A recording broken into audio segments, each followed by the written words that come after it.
Police tape surrounds a bus station in the northern Israeli city of Haifa. Several officers sorting through evidence after a stabbing attack Monday that left a man in his 60s dead and 4 others injured. Israeli authorities say the attacker was killed by a security guard and a civilian.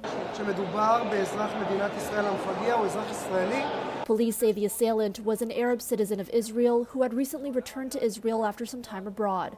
They say they are treating the stabbing as a militant attack.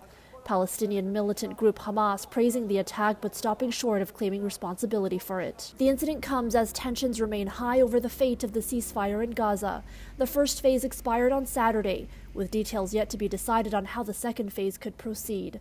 On Sunday, Israel began blocking the entry of aid into the enclave in a bid to pressure Hamas into accepting what it says is a new U.S. ceasefire plan.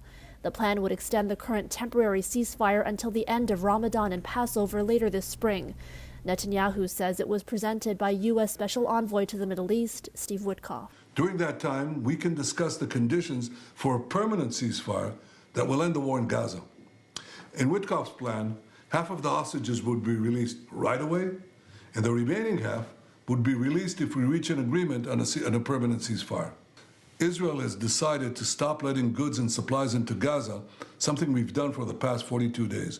We've done that because Hamas steals the supplies and prevents the people of Gaza from getting them.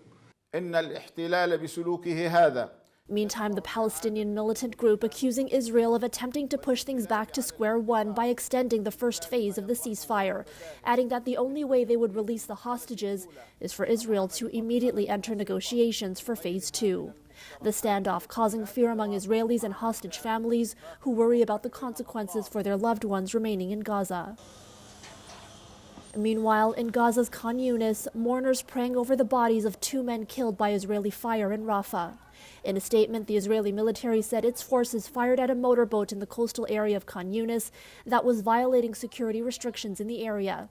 The Israeli military said in another incident in southern Gaza, its forces identified 2 suspects who were moving towards them and posing a threat and fired at them.